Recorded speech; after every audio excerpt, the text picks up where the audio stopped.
Joe Rogan sat back in his chair, laughing like he always does when a guest says something mildly controversial. But this time, the laugh didn't last. Candace Owens leaned forward, lowered her voice and said, "Joe, there's a clip of Charlie Kirk that was never meant to be public. And once you hear it, you'll understand why certain people panicked." The room shifted. Jamie stopped typing. Joe's smile faded. And what followed wasn't just an awkward moment. It was a rare instance where one of the most unshakable podcast hosts in the world was genuinely stunned. Joe Rogan's podcast had seen everything. Presidents, billionaires, fighters, scientists, conspiracy theorists. Nothing really rattled him anymore. At least, that's what people thought. Candace Owens had already been on for over an hour, talking about culture wars, media manipulation, and how narratives are carefully shaped behind closed doors. It was intense, but not unusual. Until she casually mentioned Charlie Kirk. At first, Joe reacted the way he always does. Curious, open, but relaxed. Charlie Kirk was a known figure, political activist, speaker, and founder of a massive youth movement. Controversial, sure, but hardly shocking. Joe assumed Candace was about to criticize a public speech or debate clip. Something already circulating online. But Candace paused, looked directly at Joe, and said the words that changed the entire energy of the room. "This clip was leaked to me privately.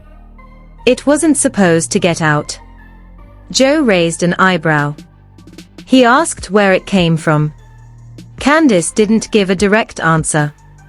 She just said it came from someone who was in the room, and who felt uncomfortable with how different Charlie Kirk sounded when he thought no one was recording. That alone was enough to get Joe's attention. He leaned forward. His tone shifted from playful to serious. She explained that the clip was recorded during a closed-door strategy meeting. No audience. No cameras. Just donors, advisors, and insiders. The kind of meeting where people stop speaking in slogans and start speaking honestly. According to Candace, what Charlie said in that room was nothing like his public persona.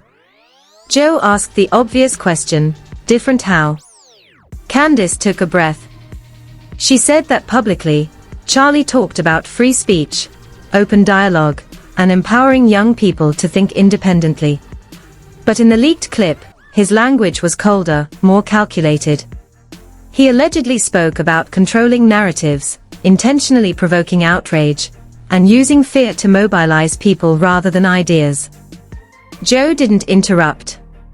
That alone was unusual. Candace claimed that Charlie openly admitted controversy was more effective than truth. That it didn't matter if a claim was fully accurate as long as it went viral and reinforced tribal loyalty. She said he talked about audiences not as thinkers, but as assets. That word hit hard. Joe leaned back, rubbed his face, and exhaled slowly.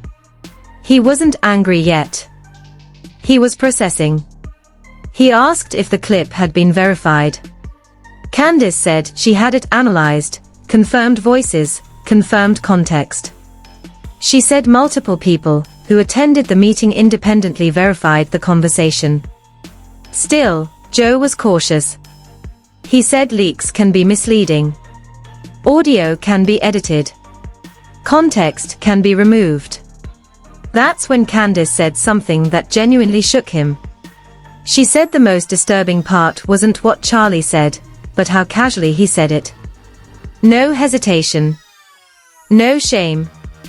As if manipulating outrage was just basic strategy. As if the public was something to manage, not respect. Joe stared at the floor for a few seconds. The room was silent. This wasn't a debate anymore.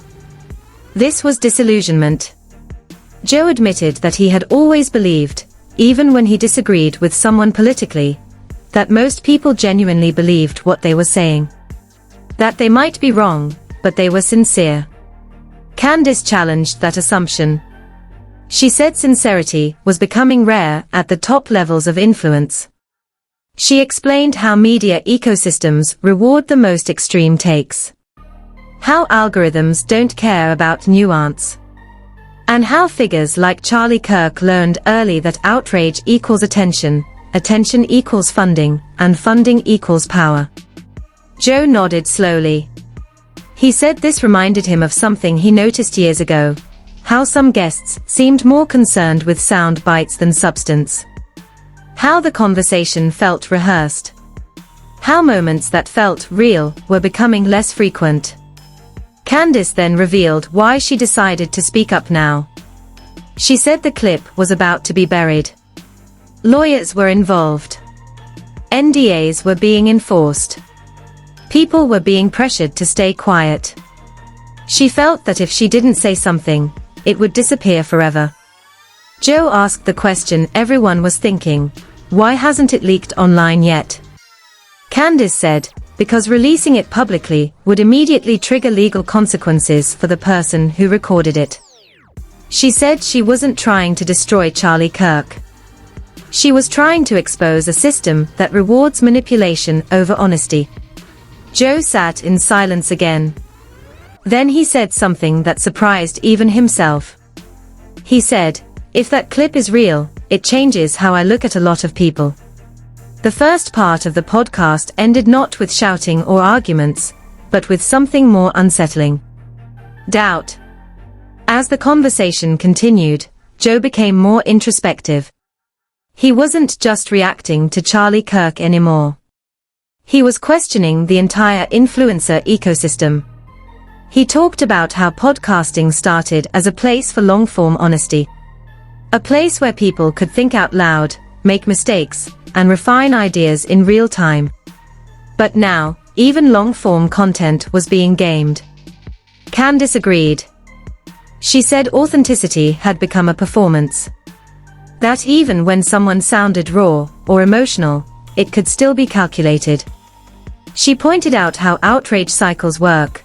Say something extreme, get clipped, go viral, apologize or double down, repeat. Each cycle increases visibility. Joe admitted that he's been more careful lately about who he brings on. He said he worries about being used as a platform rather than a conversation. That line hit hard. The most powerful podcaster in the world admitting he might just be another tool. Candace then explained what she believed Charlie Kirk truly represented. Not evil, not stupid, but fully optimized for the system. Someone who understood exactly how to push buttons and wasn't conflicted about doing it. She said that made him dangerous in a subtle way. Joe pushed back slightly. He said intent matters. He asked whether it was possible Charlie genuinely believed his mission justified the tactics. Candace said that's how manipulation always justifies itself. Ends over means. She then described a moment from the leaked clip that stuck with her. Charlie allegedly laughed after describing how a manufactured controversy brought in millions of dollars in donations within 48 hours. Not because people believed it, but because they were angry. Joe shook his head. He said anger is addictive. He compared it to a drug. Once you build an audience on anger, you can't suddenly ask them to be calm and thoughtful. They'll leave. That led to a deeper discussion about responsibility. Joe said influence comes with consequences, whether you want it or not. Candace said the problem is that consequences are usually delayed, while rewards are instant. They talked about young audiences specifically. How teenagers and college students are especially vulnerable to black and white narratives. How they are taught who to hate before they are taught how to think. Joe said that scared him more than any political disagreement. At one point, Joe asked Candace if she was worried about backlash. She said she already expected it. She said speaking honestly always costs something. Silence just costs it later. Joe admitted he felt torn. On one hand, he hated the idea of private conversations being leaked. On the other, He hated the... In the final stretch of the podcast, the tone shifted from revelation to reflection. Joe admitted that moments like this make him wonder if real conversations are even possible at scale anymore. He said when money, power, and influence get involved, honesty becomes expensive. Candace said that's why smaller conversations matter. Why people should stop idolizing public figures and start questioning them. She said heroes always disappoint because they are not meant to be followed blindly. Joe shared a personal story about meeting someone he admired years ago, only to realize they were nothing like their public image.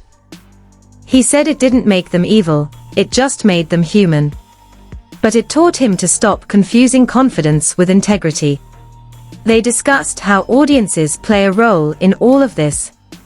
Joe said people reward certainty, not curiosity. They want someone who sounds sure, even if they are wrong. Candace said doubt doesn't sell, but it's honest. Joe circled back to Charlie Kirk one last time. He said he didn't want people to see this as a hit job. He said if the clip comes out, people should listen carefully, not to cancel, but to understand.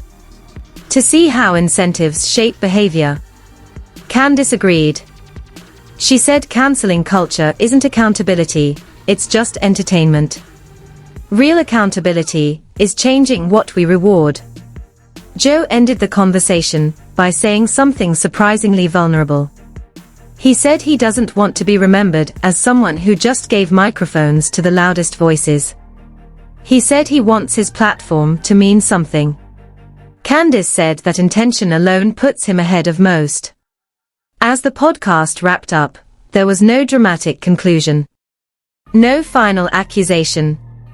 Just an uncomfortable truth lingering in the air. The people who shape opinions aren't always who they appear to be, and sometimes, the scariest revelations happen not when someone is exposed, but when we realize how normal manipulation has become. Joe Rogan didn't shout.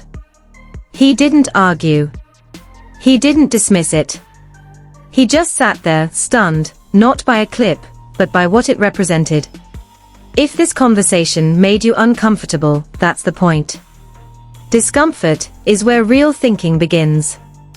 In a world where outrage is monetized and authenticity is often just another strategy, the responsibility doesn't fall only on influencers. It falls on us as listeners, viewers, and supporters. Before you defend or attack anyone, ask yourself why you feel so strongly. Who benefits from that emotion? Who profits from your anger, your loyalty, your fear? The truth isn't always hidden, it's often buried under noise we've been trained to crave. If you believe long-form conversations still matter, support them. If you value honesty over certainty, reward it. Share content that challenges you instead of content that just confirms what you already believe. And most importantly, don't outsource your thinking. No podcaster, activist, or public figure deserves blind trust. Respect is earned through consistency, both in public and in private. If you want more breakdowns like this, deeper conversations, and stories that go beyond the headlines, make sure to like, subscribe, and stay curious. Because the moment we stop questioning is the moment someone else starts controlling the narrative for us.